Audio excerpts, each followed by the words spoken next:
que viene de la representación Oaxaca y nos va a hablar, o la sede Oaxaca, no sé cómo se llama. Representación oficial. Y nos va a hablar. Bueno, el título cambió. Yo había notado fibrados de Higgs entre la teoría de Yang-Mills y la geometría compleja. Bueno, de hecho esa es una discusión aquí en México sobre si llamar a haces fuera de México los haces son gavillas, ¿no? Pero en México como que haces se prefiere para en gavillas, se escoge gavillas y haces como que sinónimo de fibrados. Entonces, al revés, ¿no? Fuera de México son haces y en México son exacto. gavillas. Ajá. En México son gavillas. Exacto. Fuera de México son haces. entonces, bueno, entonces esa discusión, siempre dije, aquí va a ser sinónimo, haz o fibrado, y lo voy a intercambiar, ¿no? Cuando voy a decir... El nombre lo traducimos bien nosotros. Una vez estuve una cosa ya de tiempo atrás, ¿no? No, ¿sabes qué pasa? Es que en México hay la tradición de esto es más vieja que en otros países, al menos de Latinoamérica, y no sé si de España. Digamos, gente como, no sé, el doctor Lluís y demás, pues ellos llevan usando esos nombres, pues, que será 60 años o algo así. Y ellos son los que dieron la tradición hasta nosotros. Sí, hay que ver cuando comenzamos los españoles hacer estas cosas, ¿no? Probablemente, a mí se me hace que fue en España quizás, que lo trajeron diferente y sí llegaron algunos textos a Latinoamérica de España y pues también en los espacios cubrientes les dicen de otra manera, Sí, en fin, ¿no? los españoles tienen sus terminologías extrañas. Pero en fin, entonces haces y fibrados es lo mismo y cuando voy a hablar de otra cosa, de gavillas, ya se entiende perfectamente qué es. Perfecto, entonces este tema, gracias primero que todo a PRP por la invitación y a ustedes por el interés en el tópico. He tratado de hacer, ya no sé qué pasó. Okay. Es extraño porque no se duerme tan rápido. Bien, entonces esta charla he tratado de ser un poco introductivo en la medida que se puede. Estos objetos surgieron implícitamente en física. Yo tuve una formación inicialmente en física, entonces por ahí más o menos entiendo un poco de ese tipo de literatura, pero después el objeto como tal es un objeto de la geometría compleja, es un asolomorfo junto con algo más, y por cuestión del destino pues, terminé haciendo un doctorado en matemáticas, en estas cosas. Digamos que me defiendo un poco en esta segunda parte también. Bueno, entonces vamos a dividir la charla en 3 partes, tengo 1 hora, ¿no? 3 partes.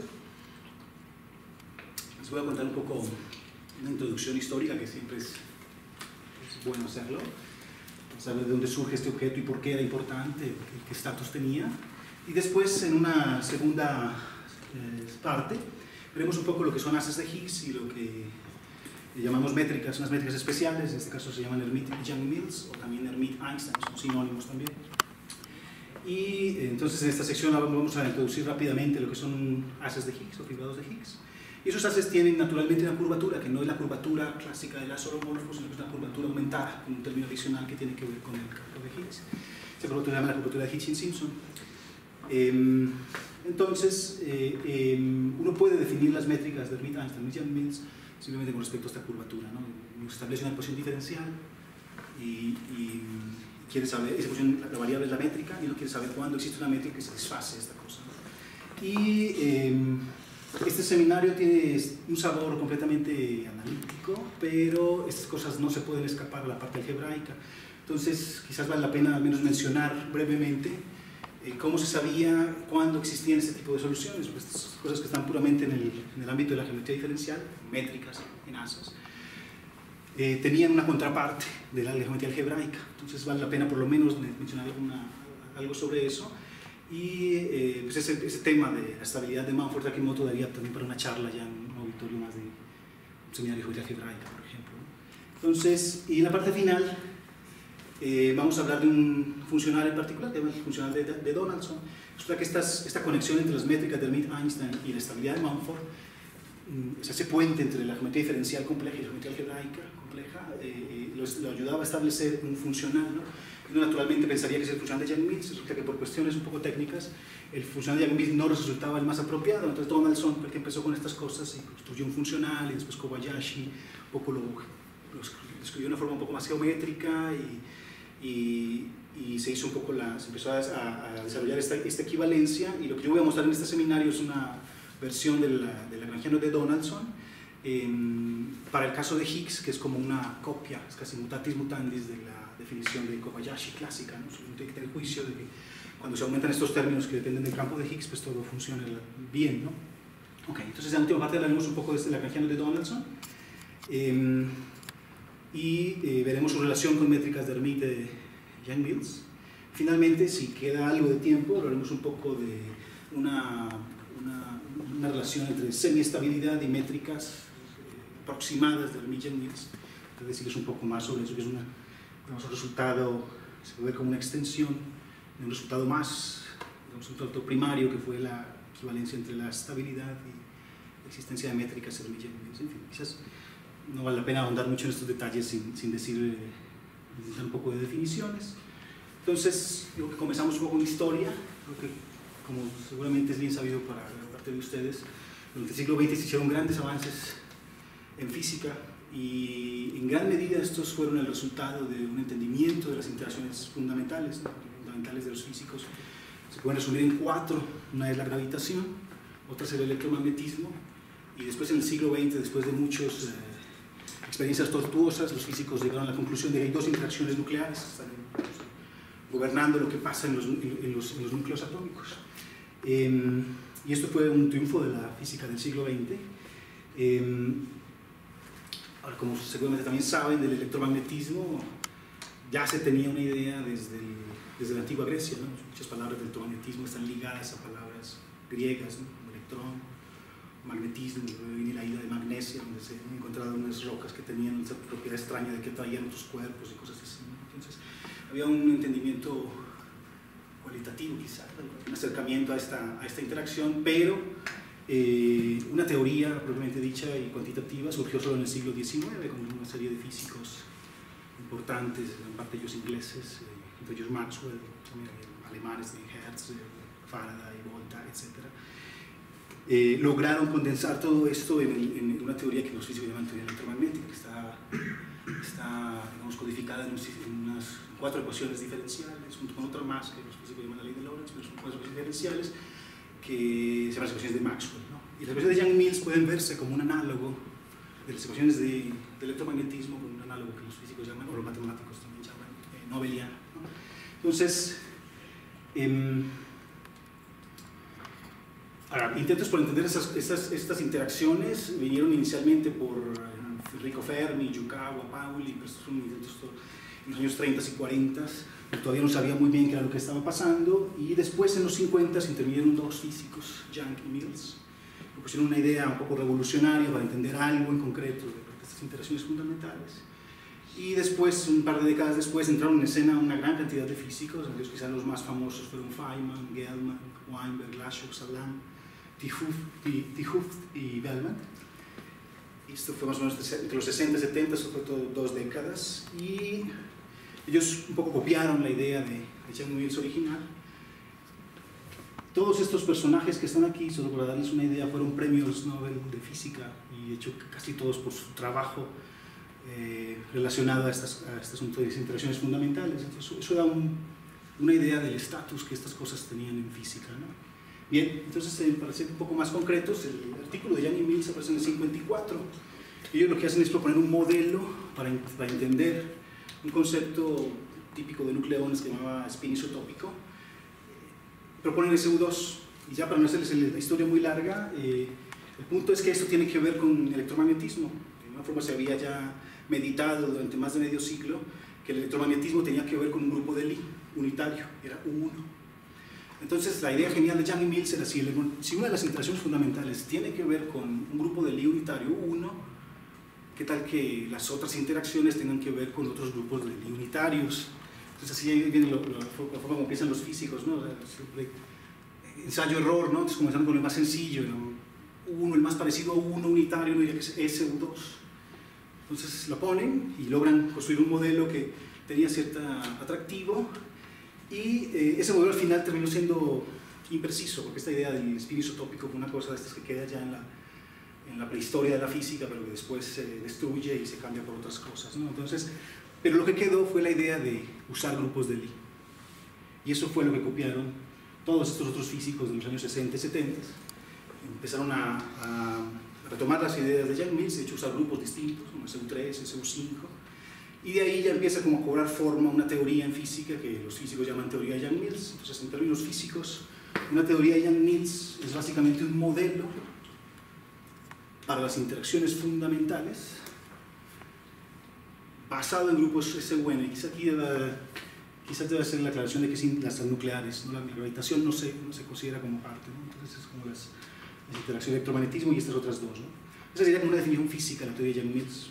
Pero ya después, cuando entraron matemáticos en escena a este tipo de teorías, Donaldson mismo creo que hace una definición bastante concreta para matemáticos, lo que es una teoría de Yang-Mills. Dice que una teoría de Yang-Mills es simplemente una teoría de fibrados, con conexiones en fibrados arbitrarios, no necesariamente el tangente, lo liberas de esa condición y estudias conexiones en fibrados, por ejemplo, fibrados principales. Eso es una teoría de Yang-Mills. Entonces, para matemáticos. Perfecto. Entonces, quizás aquí vale la pena mencionar un poco más. A grosso modo, lo que se hacía en teoría de Yang-Mills,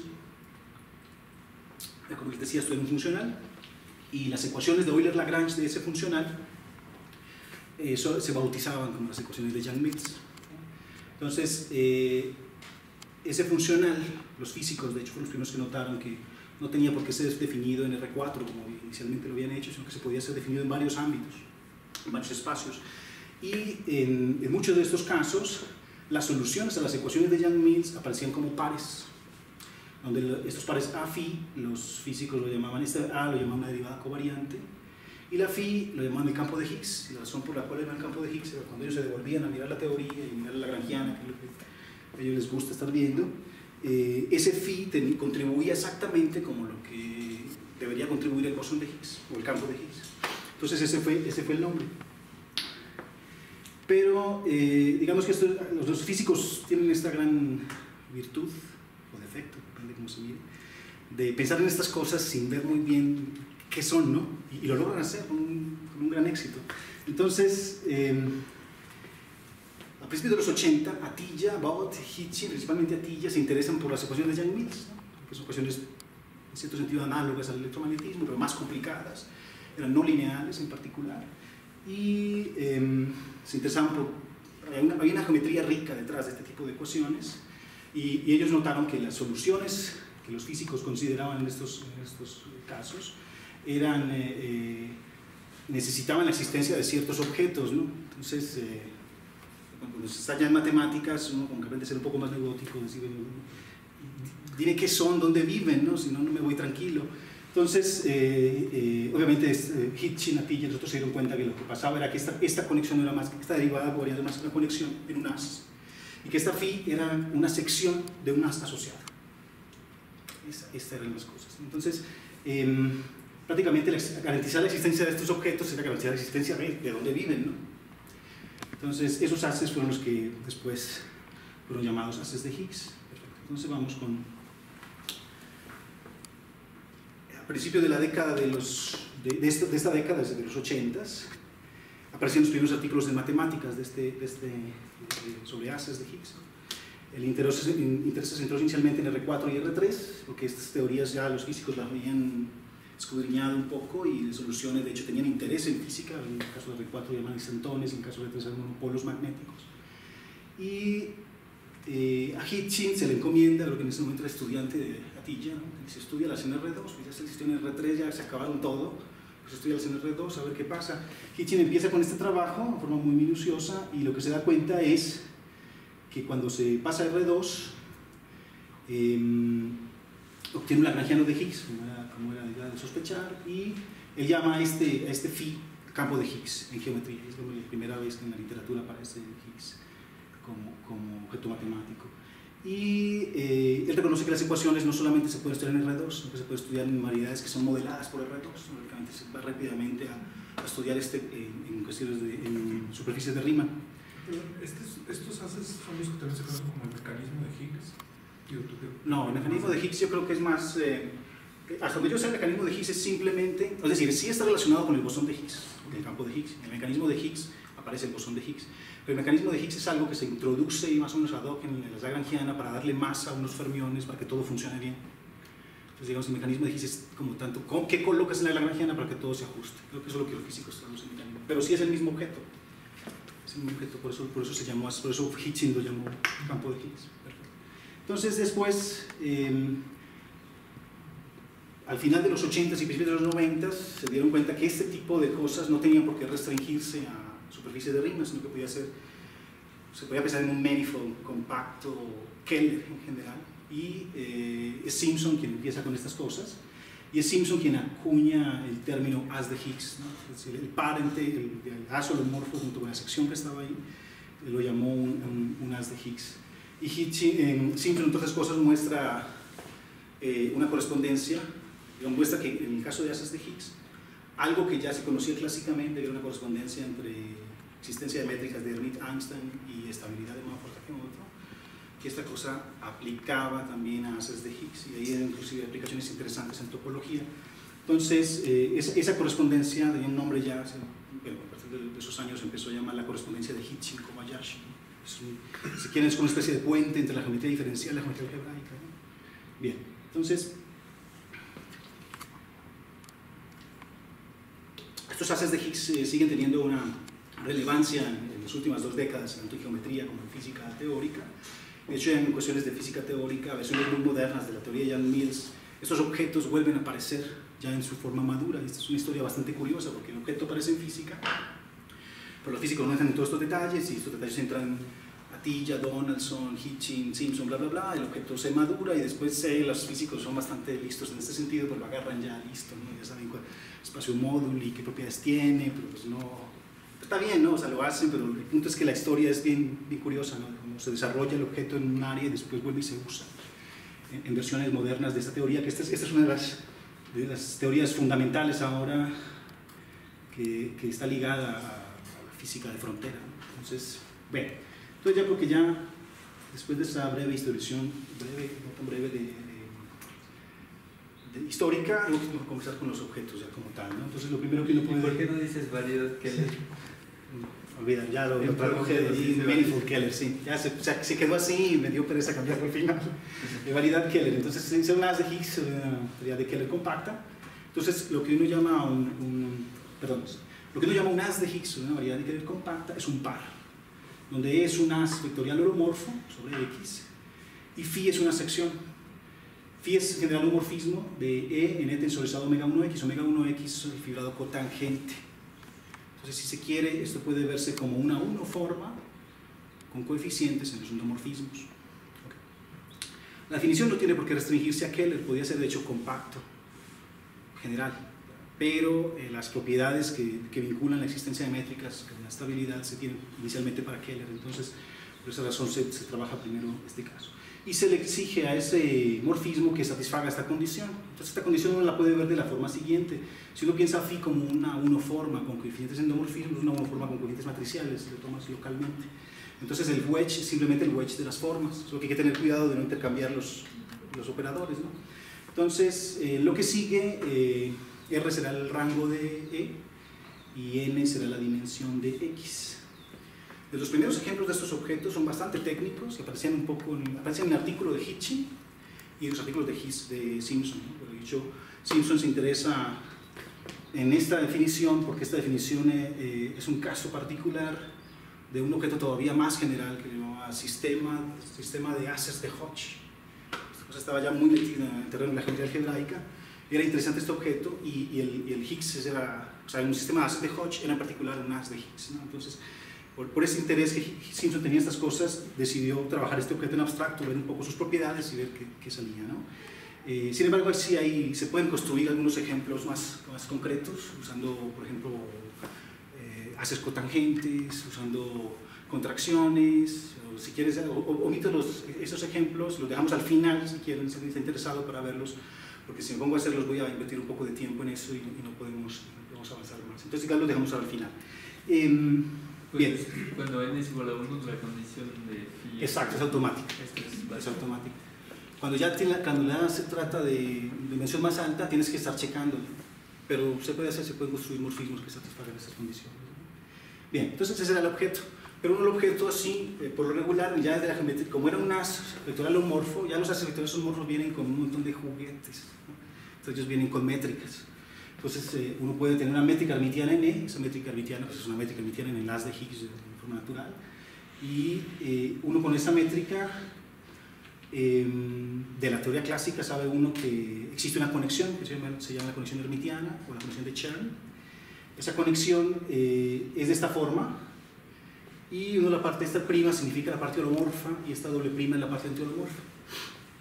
Entonces esa conexión en particular tiene esta propiedad, ¿no? Que si digamos considera dos secciones, S y T, evalúa H en S y T, pues es una función, entonces uno la puede diferenciar, ¿no? Y eso satisface como una especie de regla de Leibniz, ¿no?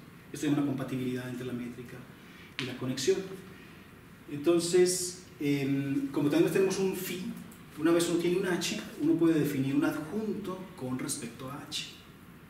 Y ese adjunto es definido en forma natural. Es un morfismo también de E, n tensorizado omega 1x, y está definido por la siguiente relación, es decir, es el morfismo que satisface esta condición para S y T secciones de perfecto, entonces introduciendo con ese H, con el phi adjunto, uno define, como he dicho, Simpson fue el primero que lo define, este par de operadores que vamos a llamar de prima H, el gótico, caligráfico, y de doble prima. La anotación es un poco desafortunada, pero pues así la colocó él.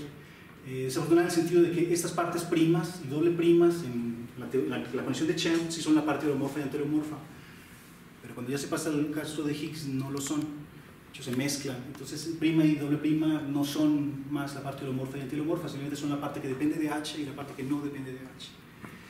Bien, introduciendo ese par de operadores, entonces uno se puede demostrar que la suma es una conexión, y esa conexión es bautizada como la conexión de Hitchin-Simpson. Es básicamente entonces la conexión de Chern, pero con unos términos adicionales, phi y phi bar. Entonces esa va a ser, digamos, la conexión natural en el caso de hacer de Higgs. Bien. Y entonces, pues cuando uno ya le dan la conexión, pues uno ya te quiere saber cuánto es la curvatura, ¿no? Entonces la curvatura se puede escribir en términos de la curvatura de Chern con una fórmula como esa. Esa vale la pena hacer un poco de escribirla. ¿Por qué toma esa forma? ¿Dónde está mejor escribir, acá o allá? Cualquiera, ¿no? Es diferente. Perfecto, entonces lo que hay que hacer básicamente es hacer este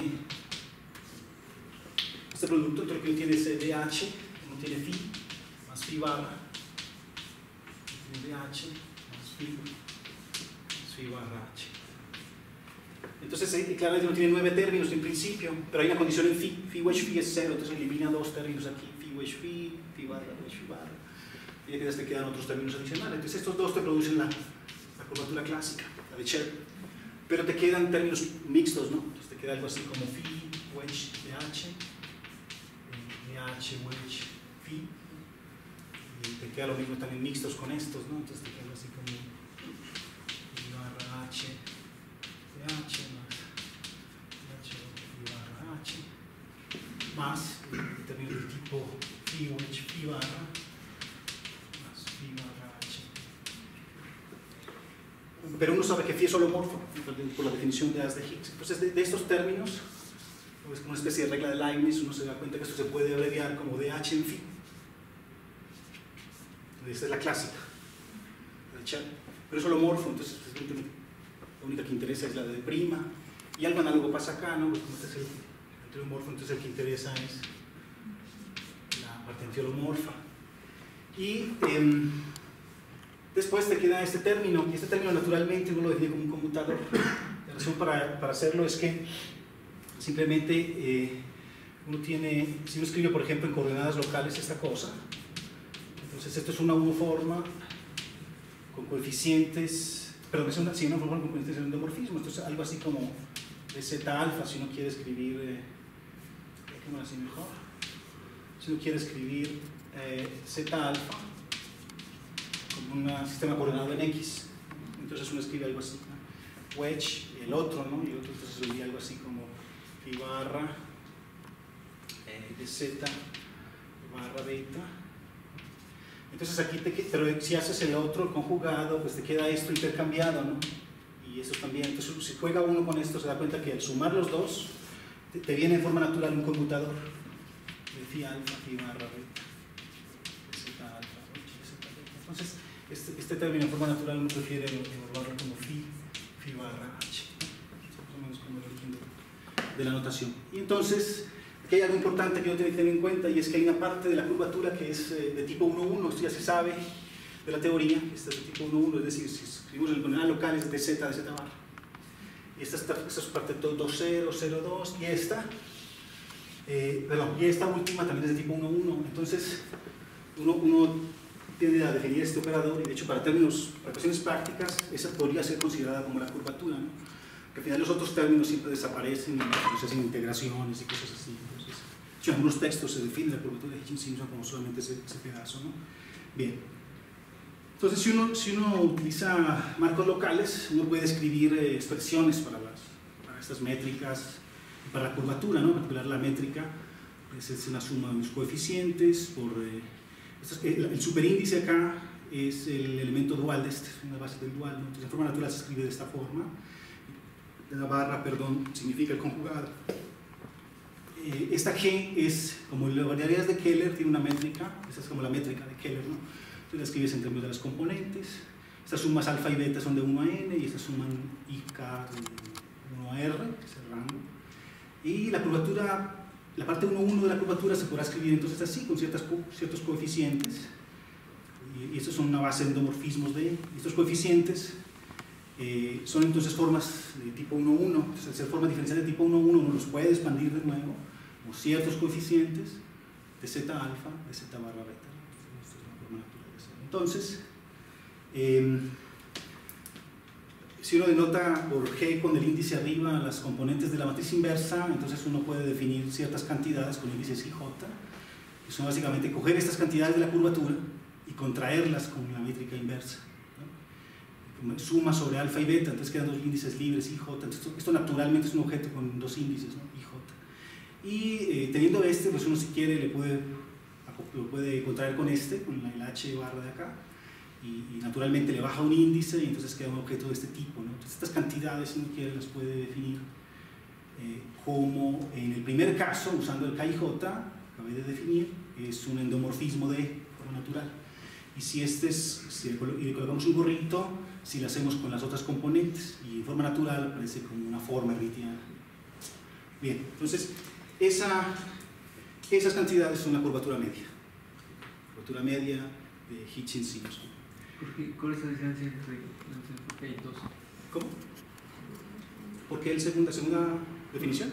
Hay un K y un K doble. Porque a veces depende, es una sutileza simplemente las ecuaciones, como la quieras presentar. Pues vamos a presentar las ecuaciones, la quieres presentar como endomorfismo, será K veces proporcional a la identidad, pero a veces esta es buena porque te queda como K veces proporcional a la métrica, que te recuerda. Pero eso es la misma cosa que... Es la misma cosa. Sí, pero tomas la curvatura, la parte 1,1, y como una forma lo describes como algo, una función, bueno, con razón, algo proporcional a la forma de Keller y algo ortogonal a la forma de Keller, y esto es la... Sí, fíjese que ahorita aprieto las ecuaciones a ver si... por ejemplo, aquí en este caso la distribución es clara, ¿no? Vista como endomorfismo, vista como forma, pues es esta relación, ¿no? Vía trámite H. Entonces, así se define la métrica de Hermite-Einstein o Hermite-Yang-Mills, son sinónimos. Uno dice que una métrica es Hermite-Einstein o Hermite-Yang-Mills si para alguna constante C se satisface esta ecuación como endomorfismo, proporcional a la identidad, o como forma hermitiana proporcional a la métrica. Es la misma cosa, ¿no? Dos formas de ver lo mismo, ¿no? Entonces, esa ecuación también es llamada la ecuación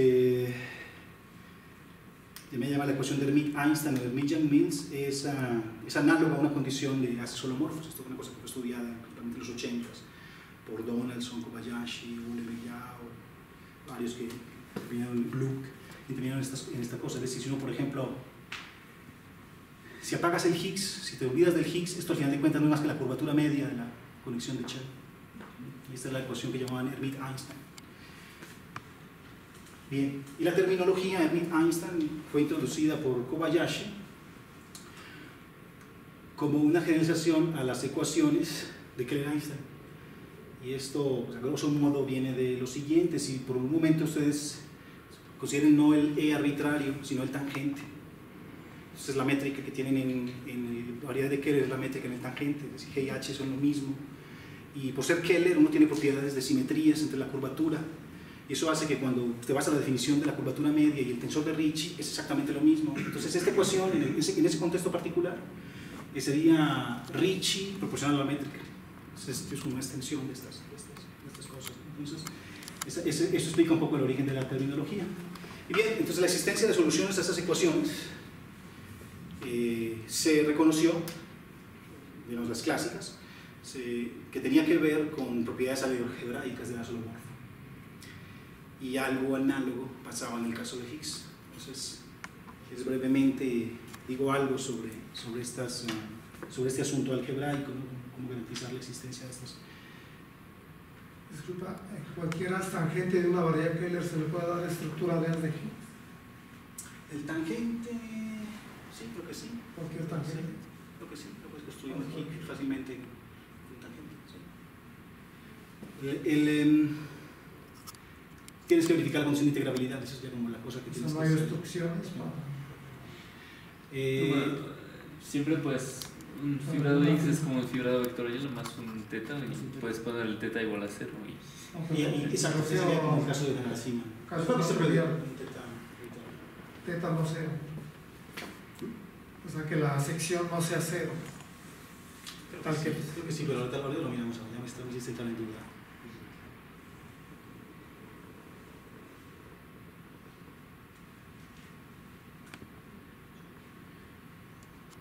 Porque fíjate, tienes que fijar un morfismo que fuera en el fondo de tangente, en el tangente tensorizado omega, o sea, es como una función homorfa, algo así. No sé qué tan interesantes sean, pero sí, lo logras. En fin, entonces, ok, la cosa de estabilidad, entonces, se puede introducir de esa forma. Hay varias nociones de estabilidad, pero una de ellas, que hemos estudiado al inicio, fue la de Manford-Takemoto, y básicamente era un par. Comenzamos con un par, digamos, en este caso, y se hay la gavilla de secciones holomorfas de está ahí caligráfica. Entonces, en particular, es localmente libre, en el sentido algebraico. Entonces, uno debe definir lo que son las subgavillas de E, que va a llamar subgavillas de Higgs, ¿no? Las subgavillas de Higgs son naturalmente las subgavillas que son preservadas por phi. Cuando uno evalúa phi en ellas, pues cae otra vez en F visualizado omega 1x. Entonces, se debe definir una cierta cantidad, llamarle slope, y básicamente el grado normalizado por el rango. Y ese grado es en esencia la primera clase de Cherr, del determinante de F. Aquí ya hay un paquete técnico que quiero que vamos a tener que asumir que se puede hacer. La idea es que si uno tiene un as, pues entonces uno sabe cuál es el determinante del as, el wedge, otras veces como el rango. Pero si uno tiene una gavilla, uno también puede construir el determinante. Y ese determinante es un as lineal, entonces uno puede sacar la primera clase de Cherr y hacer esta cantidad, ¿no? Ese se llama el grado, esa cantidad de slope es la que va a definir la estabilidad. Entonces uno dice que una as de Higgs es estable o semiestable si para toda su gavilla de Higgs propia y no trivial se tiene esta desigualdad, ¿no? Todas las subgavillas propias y no triviales tienen menor estricto, o semiestable es menor o igual. Perfecto. Entonces, ya para no meternos más en estas cosas, les tenía que decir al menos esto para poder citar el teorema de Simpson, si no, no tiene mucho sentido. Entonces, el resultado de Simpson es el siguiente: un as de Higgs sobre un manifold de Keller compacto admite una métrica de Hermite-Yang-Mills si solo si es poliestable. Poliestable es que se podía escribir como la suma directa de estables, cada uno con el mismo slope. Entonces, en tal caso, la constante no es arbitraria, la constante tiene un valor fijo. Y de hecho esto se puede ver porque es fácil hacerlo, porque hay una identidad que liga la curvatura de Cherr, es la forma de Keller. Hay una identidad que liga la curvatura media y la curvatura. Y esa identidad, si uno la puede volver chueca, posiblemente cambiando la curvatura por Hitchins-Simpson y la curvatura por la curvatura media, es decir, eso también se vale, ¿no? Entonces, una vez esta expresión no es más que una consecuencia de esta identidad, ¿no? Porque si uno, por ejemplo, considera que, supongamos que Kaiser-Young-Mills, entonces será proporcional al endomorfismo de identidad N para alguna C, no sé cuál es, ¿no? Entonces, si uno asume que Kaiser-Young-Mills, uno integra, ¿no? Uno integra en X, y entonces, si integras en X esta expresión, te queda algo así como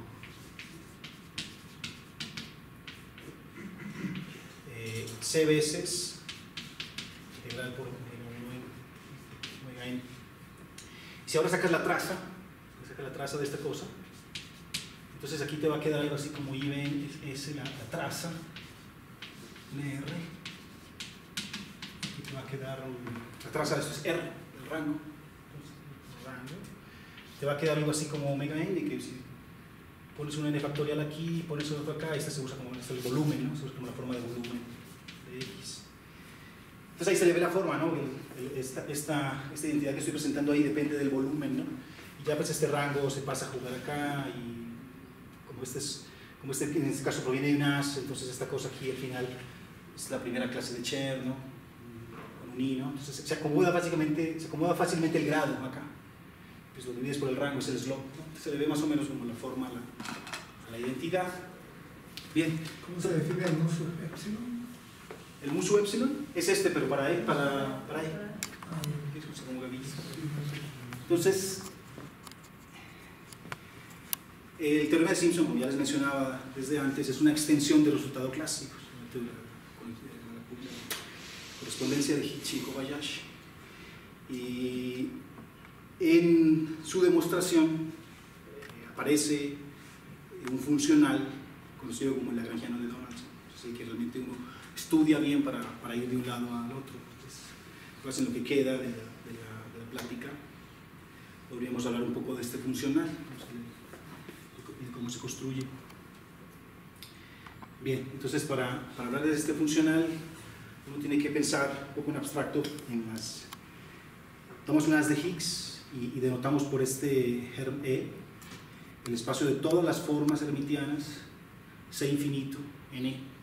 Entonces uno ve las formas hermitianas de la siguiente forma: uno toma un punto en la variedad y entonces tiene una forma hermitiana aquí en la fibra de X y uno lo hace para cualquier punto de esta manera que sea suave, ¿no? Si uno se mueve acá, lo que obtiene aquí sea alguna asignación suave. Eso es una forma hermitiana en E. Y de ahí podemos considerar su conjunto de las que son métricas hermitianas, es decir, las que son solamente definidas positivas. Y resulta que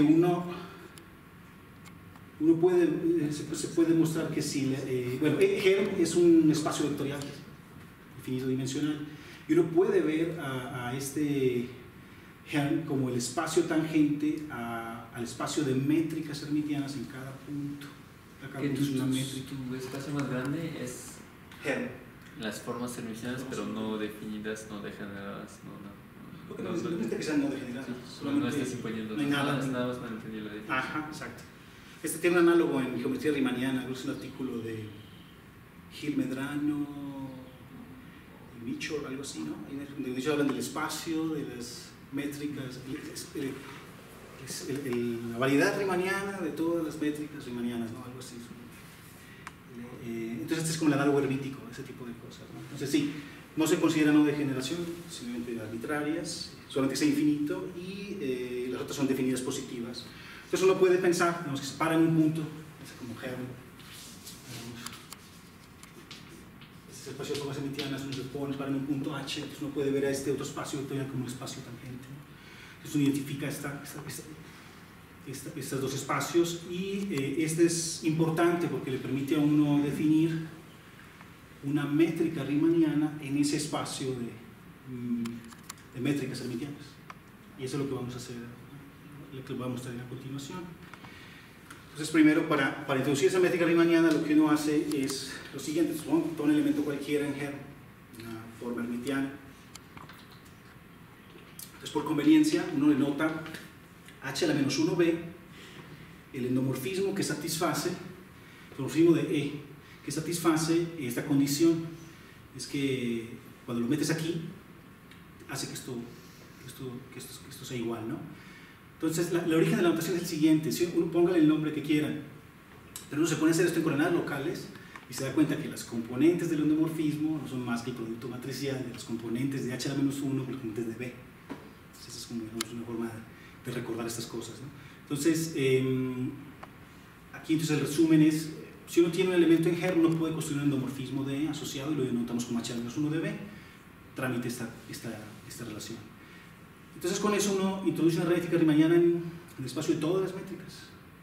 Y esa métrica es definida en la forma siguiente: si uno toma dos elementos en el tangente, en H, entonces uno define el producto interno de estos elementos simplemente como la traza de del producto de sus endomorfismos asociados y expresados con la forma de volumen. Entonces, esta es una métrica riemanniana y solo como tener un sabor de este tipo de cosas, uno puede considerar, por ejemplo, un funcional de energía, ¿no? ¿Dónde está? Estos objetos, si uno tiene estos objetos viven en el Helm, digamos, tengo una métrica, si tomas por ejemplo una curva, ¿no? En Helm Plus, entonces es una curva de métricas, ¿no? Pero toma la derivada, pues ya no es necesariamente definida positiva, entonces esta cosa está en el tangente, ¿no?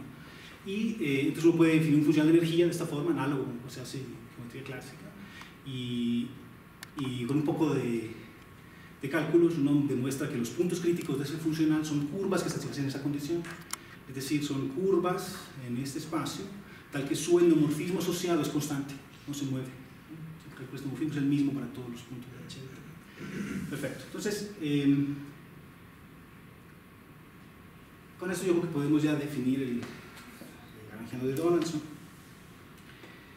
Si primero fijamos dos métricas, tenemos H y kappa.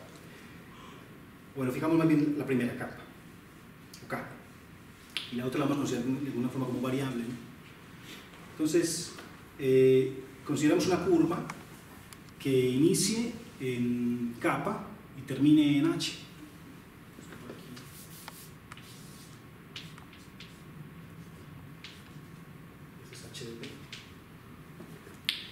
Y entonces se define un poco, salido de los cabellos, pero ya les voy a mostrar por qué esta definición es la que conviene. Se definen estos funcionales, ¿no? Uno puede a esto tomar el determinante y después el logaritmo.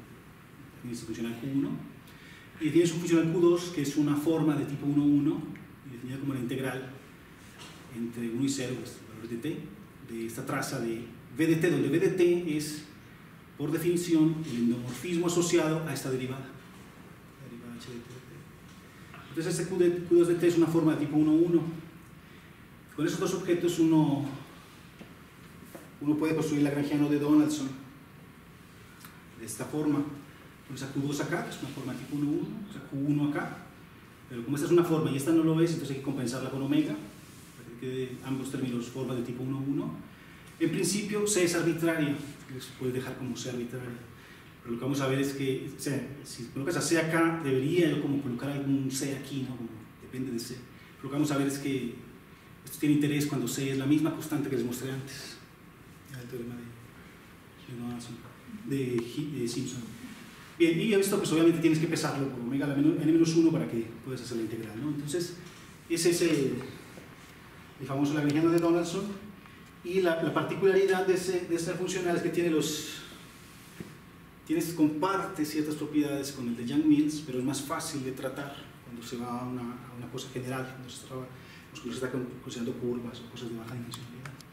Bien. Entonces, usando propiedades de los Q1 y Q2, de hecho, uno puede mostrar que el Lagrangiano no depende de la curva, ¿no? Aquí usamos una curva para definirlo, pero después no dije nada, ¿no? Se puede mostrar en el fondo, es un cálculo un poco largo, pero no es del todo, no es difícil, es largo. Que no depende de la curva, si la usamos, pero al final si tomas otra te da igual, el mismo funcional, ¿no? Entonces, no depende de la curva. ¿El Q2 sí depende? Sí, pero cuando lo integras no depende. Exacto. Sí, el Q2 aquí lo definiste, sí, el Q2 sí depende. El Q2 sí depende, pero lo de acá... Depende de VDT explícito, no compensa con RDT, pero cuando lo integras no depende, o sea, algo pasa cuando lo das la integración. Y para una curva general, entre comillas, se tiene esta propiedad, entonces creo que vale la pena hacerla idea de por qué eso surgió, por qué dio esa relación. Cuando hablo de curva general es que ya en este caso pensamos, digamos que ya no necesariamente tienes una curva que inicia en K, sino que K está por acá. A eso me refiero con curva general. Entonces, para cada par de estos, uno puede definir la Lagrangiana de Donaldson, ¿no? Pues, usar otra curva si quiere, ¿no? Con estos dos. Entonces,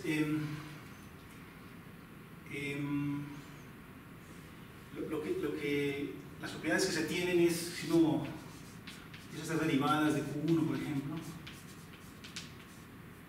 esto es h de t por kappa, esto da traza de b de t, y si se hace la derivada de Q2,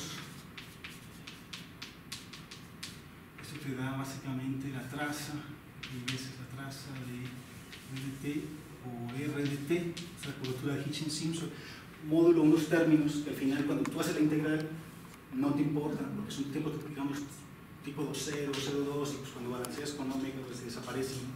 Entonces, módulo cualquier cosa que no interesa, esta es la expresión. Entonces, si haces la derivada de t, de h de t de kappa, entonces tiene la derivada de Q1 y de Q2, ¿no? Entonces te queda algo así como y traza de bt o de bt menos el otro término que es n traza de bt omega wedge omega n menos 1 menos 1. Y entonces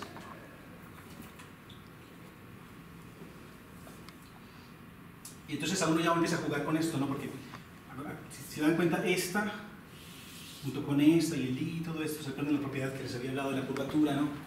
Esta. Entonces, si uno ve esta expresión, reconoce esa expresión acá, uno de inmediato se da cuenta que puede cambiar este r con el i, con un n por acá, por k.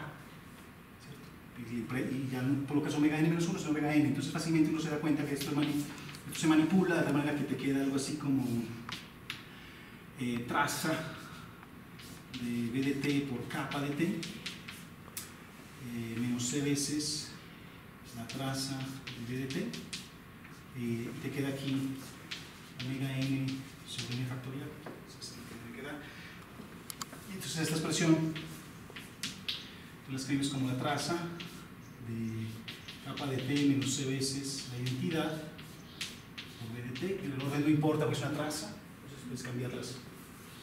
Y te queda aquí omega n sobre el factorial. Aquí ya estamos a un paso, porque si recuerdan la definición de b de t es el endomorfismo asociado a la derivada, ¿no? Y esta es como el endomorfismo k de t, por eso fue que insistí en colocar las dos. Aquí te aparece el endomorfismo, pero tú puedes ver este endomorfismo naturalmente como el endomorfismo asociado a kappa de t cuando se considera como forma hermitiana. Entonces ahora si reemplazan esto acá y esta acá y medidan durante un segundo, se van a dar cuenta que esa es la definición del producto interno. Si esto al final lo que quedó fue k de t menos ch de t, coma, la derivada de h de t, pues h de t, ¿no? Esa es la expresión que está ahí. Y esta realmente es la expresión crítica en la teoría porque te dice que cuándo son los puntos críticos de este funcional, ¿no? Entonces lo que encuentras en general es que los puntos críticos se dan cuando el primer término es el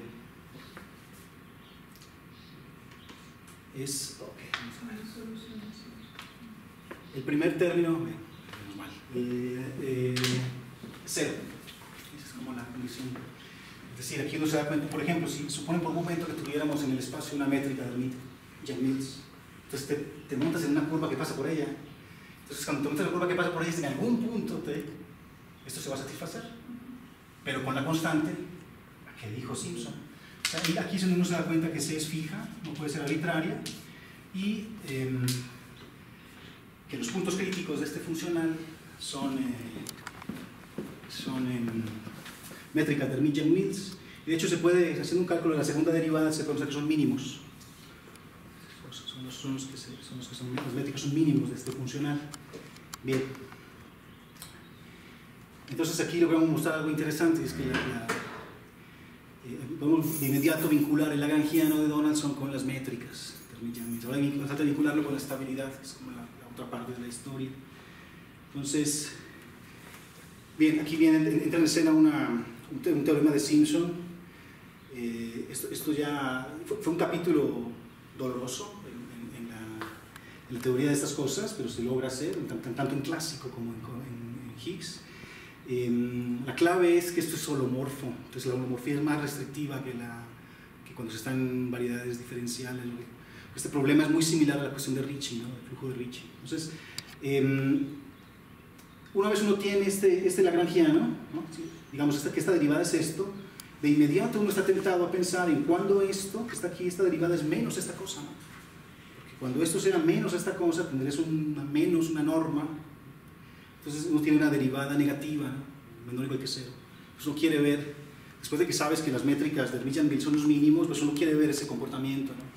Entonces era natural estudiar esta ecuación, ¿no? Cuando la derivada era menos lo del otro término, ¿no? Y Simpson logra mostrar que si uno tiene, digamos, una fija, una H0, que va a ser el primer punto en la curva, donde empieza la curva, entonces uno puede construir esta ecuación de evolución, donde KdT aquí es, o sea, la métrica depende de h de t, entonces KdT es un recordatorio de que esta curvatura, perdón, la curvatura depende de h de t, la métrica no, la curvatura depende de h de t. Entonces uno puede pensar en cuándo existen soluciones a estas ecuaciones, a esta ecuación. Lo que Simpson demuestra es que existe una única solución h de t suave para cada intervalo t. Y este es un punto crucial, porque después de eso, entonces uno puede pensar en qué le pasa al lagrangiano cuando uno se va por las soluciones, ¿no?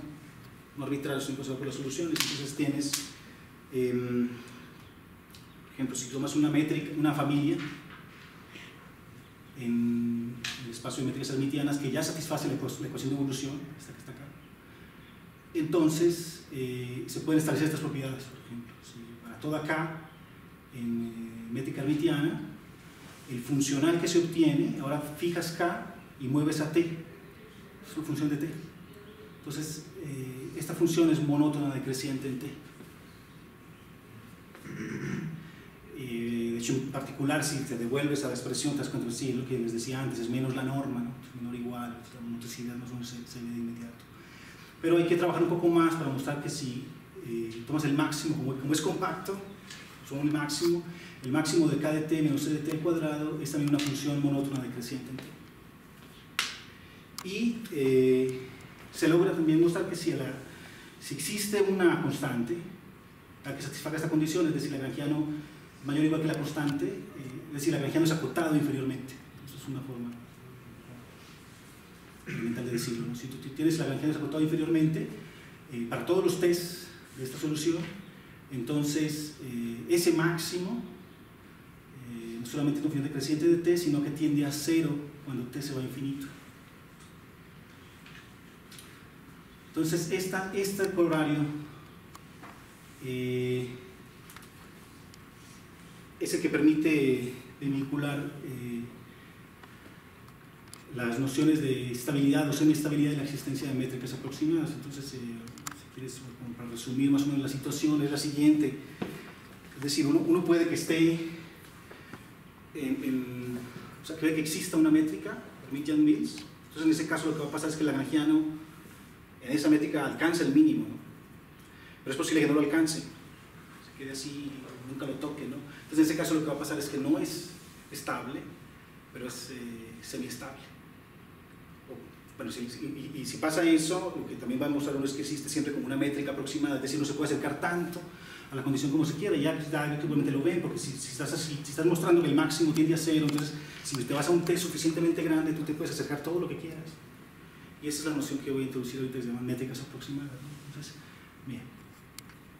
Entonces viene un teorema, que de hecho es un teorema clásico de Kobayashi, para asolomorfos, y que uno, si se pone a trabajarlo con juicio, se da cuenta que se puede extender de forma natural al caso de Higgs. Este teorema es una cadena de implicaciones. Si uno tiene un haz de Higgs, un manifold de Keller compacto, entonces uno tiene la implicación 1 implica 2 implica 3 de los enunciados siguientes. Si para cualquier k que se tome existe una constante tal que siempre se tiene que el lagrangiano de h en k para toda h es mayor o igual que esa constante, o sea, si es acotado inferiormente. Si eso es cierto, entonces E admite una métrica aproximada de Hermite-Yang-Mills. Y una métrica aproximada de Hermite-Yang-Mills es básicamente que uno te puede acercar todo lo que quiera, como les acabé de decir en el slide pasado. Y si dado un epsilon, uno siempre se puede encontrar una métrica en H tal que el máximo de K menos CH es menor que epsilon. Eso ya casi se ve acá, ¿no? O sea, es una consecuencia de esto, ¿no? La lagrangiano acotado, entonces esta cosa va a cero, ¿no? Entonces puedes aproximar tanto como quieras. Entonces, ese ya casi se ve acá, ¿no? Y 2 implica 3, es un poco más técnica, pero se puede hacer. La idea es que si uno tiene estas cosas, uno puede mostrar que satisface la propiedad de semistabilidad, esa que les colocaba con el menor igual de los eslabones. No sé.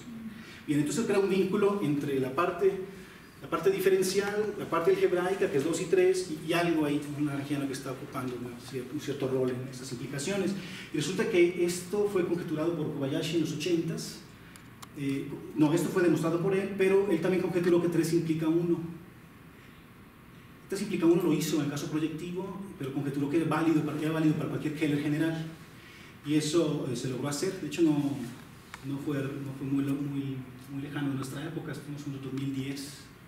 Alguna gente de Columbia trabajó en estas cosas y muestran que 3 implica 1 en el caso clásico, y uno puede hacer una prueba de que 3 implica 1 en el caso Higgs en forma análoga. Así que cuando cierras el círculo, pues entonces lo que tienes es que 2 es equivalente a 3, ¿no? Una propiedad analítica como la existencia de métricas aproximadas es equivalente a la semistabilidad. Esa es una de las tantas extensiones de correspondencia de Hitchin-Kobayashi, ¿no? Que la correspondencia de Hitchin-Kobayashi era estabilidad métricas de Hermite-Einstein. Aquí te estás diciendo que tú puedes relajar la estabilidad, la semistabilidad, y que entonces aquí no encuentras otra noción del otro lado del puente, ¿no?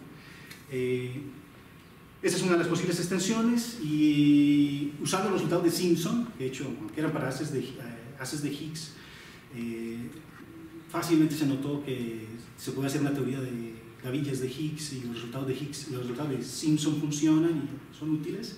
Esto fue hecho inicialmente por Xu.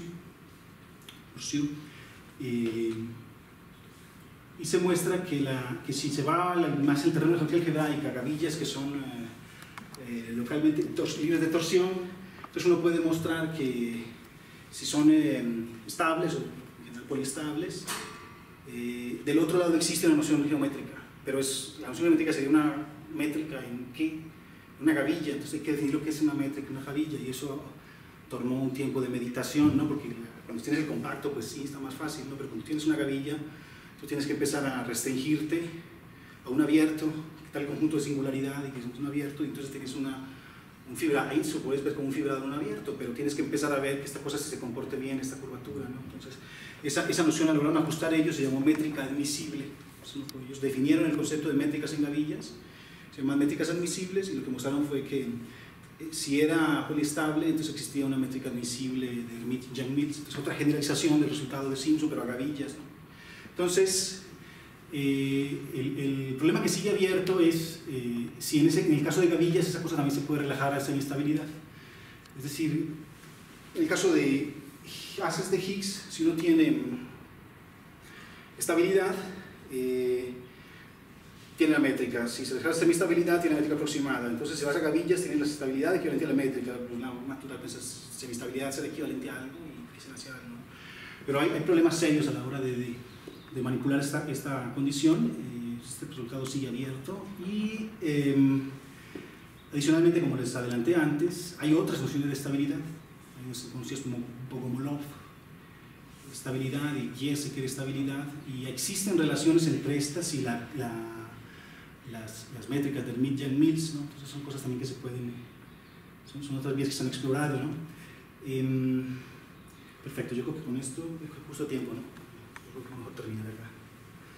Perfecto, gracias. Esto es todo.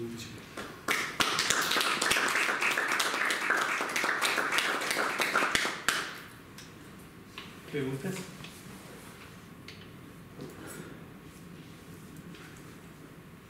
¿Hay algún ejemplo así concreto de unas de Higgs, así que sea relevante en la teoría?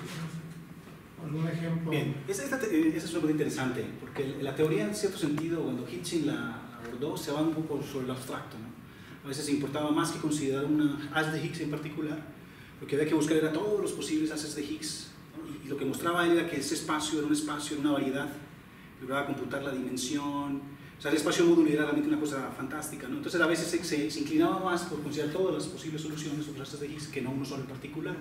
Pero sí, por ejemplo, si te vas a la geometría clásica, uno puede mostrar que los tangentes, tomas un proyectivo, tomas el tangente de un proyectivo, sumas directas, productos wedge del tangente de un proyectivo, esos son naturalmente estables, en sentido clásico. Entonces, al ser estables clásicos, por la definición de Higgs, también terminan siendo estables Higgs con cualquier phi que le impongas. Entonces sería una cuestión de jugar, digamos, esos estables, si empiezas a jugar con morfismos, serían naturalmente estables, y eso significaría que existen esas métricas de Yang-Mills en esos haces, ¿no? Digamos que estos son ejemplos así. No hay un phi así como particular del proyectivo. No, creo que debe haber.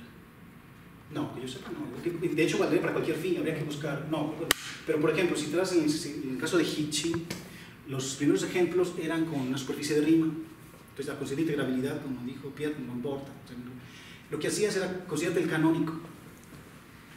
Y con ese canónico tú construyes, sacas las raíces cuadradas de ese canónico y construyes uno de rango 2, simplemente sumando las raíces cuadradas y la dual, ¿no? Entonces construyes uno de rango 2 natural. Y ese, por ejemplo, es un as de Higgs. Entonces, cuando haces esa descomposición, sí te queda un Higgs particular, que después de esa construcción te queda algo así como 0, 0, 1, 0, o sea, es una matriz simple que sencilla, pues, que queda en Higgs. Entonces, ahí en este caso, por ejemplo, si hay ejemplos concretos de algunos haces que eran estables Higgs, por ejemplo. Lo que quería hacer Hitching en ese momento era mostrar que habían casos de objetos de este tipo que eran estables Higgs, pero no estables clásicos. Y esa era la relevancia, que si no las definiciones eran equivalentes. Estabilidad clásica implicaba Higgs, pero Higgs no implicaba la clásica. Entonces, si uno quería acercar a soluciones de estas ecuaciones, no servía de mucho irse a ver si era clásico estable o no, porque podría que perfectamente que no lo fuese. Se interesa un poco más el módulo, ¿no? Sí, si vas a los artículos finales tanto de Hitching como Simpson, te das cuenta que rápidamente pierden el interés en casos particulares y te van a esto, pero de hecho, ahora hablaba con Pierre Pic, que le usa también los casos particulares de un artículo de Walter Siemens, profesor de Iowa, si no estoy mal, que se dedicó a hacer ejemplos de haces de Higgs en haces holomorfos, cotangentes, usando cotangentes, y en ese caso también uno construye phis usando contracciones, es lo que les estaba mostrando, lo que les comentaba antes, ¿no? Por ejemplo, si tienes bueno, ven a extenderse sobre esto, uno puede pensar en un digamos, puede pensar en X compacto Keller, si tú fijas en supongo que existe una lambda que es una forma holomorfa, y le conectas el grado impar,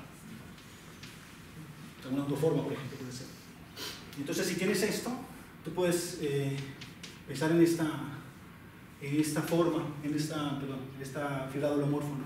Tú haces la suma de todos los cotangentes, si son fibrados de formas holomorfas de grado P, y sumas convenientemente, eso es un A. Entonces, por ejemplo, con 0 sería el suma de todas, ¿no? Si tú tomas un fibrado holomorfo como estos, tú puedes construir un morfismo natural entre estas cosas. Como depende de lambda, lambda te va a ayudar a hacerlo, llamémoslo lambda, phi lambda.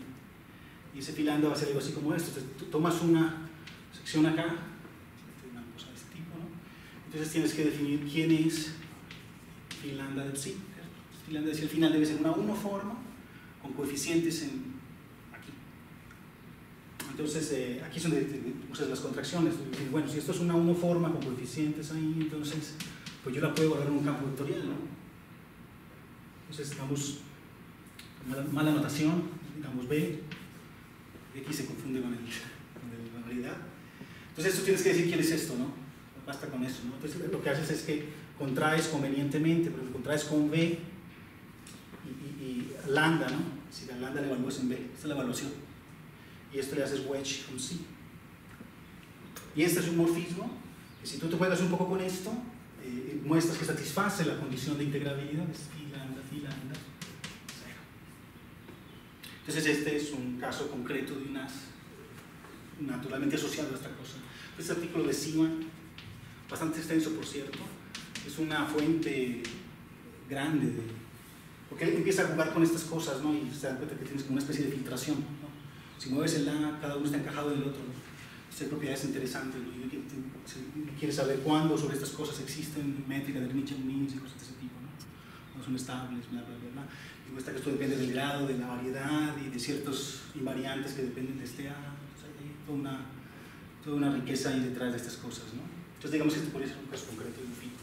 Entonces, Y no mencionaste algún resultado tuyo. Ah, bueno, el teorema es mío, pero es el mío del caso Higgs. Pero... Este último, sí. Ah, okay. El coronario también es mío, pero en el caso Higgs. No, yo no hice gran cosa. Okay. Yo lo que hice fue estudiarme juiciosamente lo que ha hecho Kobayashi y ver que cuando metías este término adicional, controlabas bien todo, ¿no? Y es delicado porque, por un lado, esto depende de H. Mueves H y esto se mueve, ¿no? No es un término superfluo, inocuo. Pero también es delicado porque esta asignación no era lineal. Entonces, cuando tienes esta ecuación, h de t es igual a menos kappa de t menos c veces h de t. Tienes esta ecuación, hay una dependencia no lineal de h. Acá es una ecuación difícil de solucionar. Tienen toda una teoría de espacios de Sobolev, la linealizan, empiezan a garantizar que existen soluciones para corto t, después las pegan. Es una cosa. El análisis es bueno, ¿no? Yo soy analítico, pero no tanto, ¿no? Entonces, bueno, esa es una. Pero la dependencia no lineal no solamente viene de acá, viene de acá, ¿no? Entonces, aquí, perdón. Esta K es en cierto sentido K clásica más algo como un computador. Entonces, la dependencia no lineal viene por esta K clásica y por esta phi de H. Hay que pensar, hay que meditar bien. La construcción del Lagrangiano también es mía, pero o sea, es mía copiando la de Kobayashi, porque el Lagrangiano que introduce Donaldson es distinto. Es un poco. El Lagrangiano que construye, o sea, el primero construye el Lagrangiano de Donaldson, en el caso Higgs es Simpson. Solo que Simpson lo que hace un poco es copiar el que hizo Donaldson. Y yo lo que hago es copiar un poco el que hizo Kobayashi, en el que medio controlaba, ¿no? Pero uno puede igual mostrar que estos Lagrangianos son iguales a alguna constante. Esos son los ejercicios que se debe hacer, ¿no? Sí, ya que mencionaste otra vez esa ecuación de evolución, ¿hay algunas propiedades analíticas que no sé, garantizaron a Simpson la existencia de soluciones? O sea, ¿es un sistema elíptico o algo por el estilo? ¿Sabes qué elíptico? No sé. O sea, el punto es que esto de Simpson, o de si quieren no nos compliquemos tanto, esto de Simpson es de alguna forma ayudado por lo de Kobayashi. O sea, si quieres olvídate del Higgs, pone la curvatura de Chen y esa ecuación también sigue siendo complicada.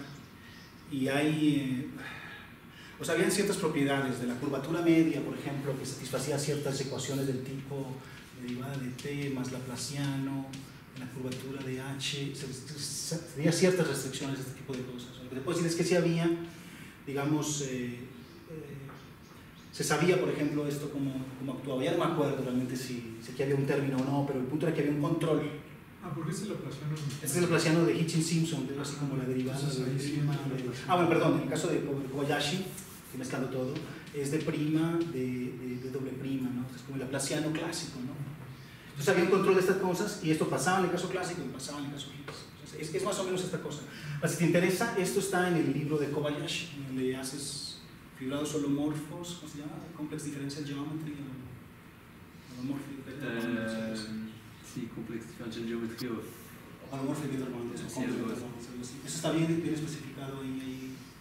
O sea, le dedica un capítulo entero a estudiar este asunto de soluciones. Realmente no recuerdo si había un asunto de elipticidad.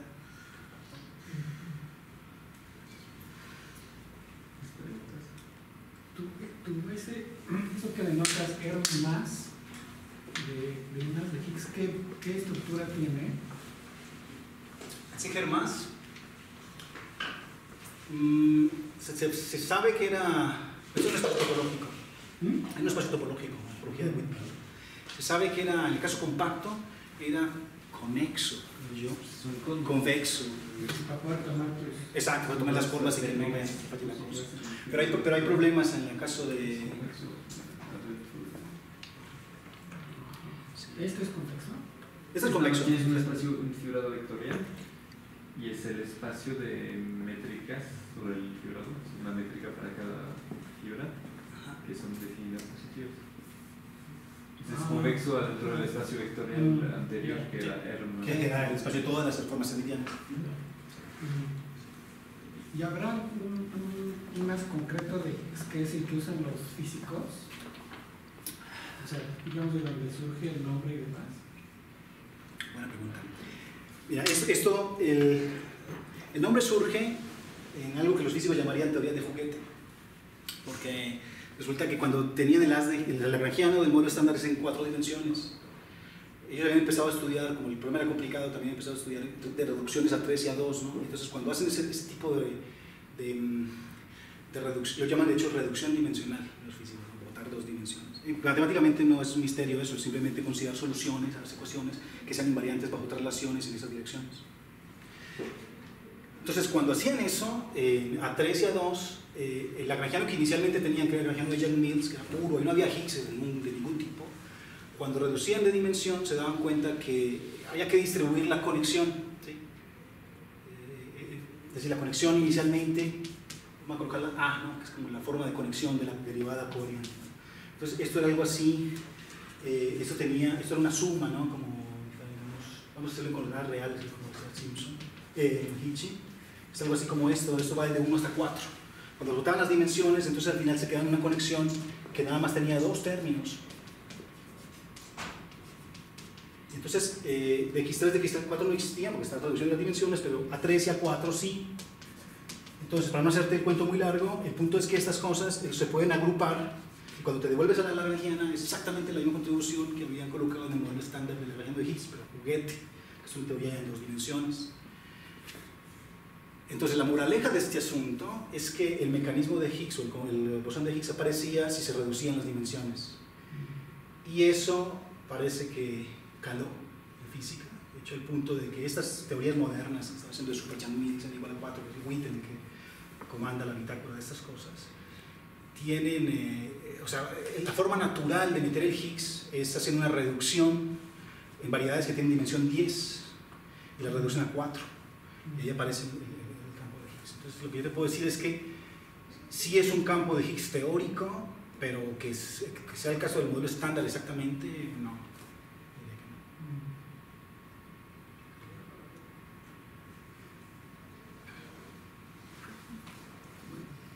Gracias.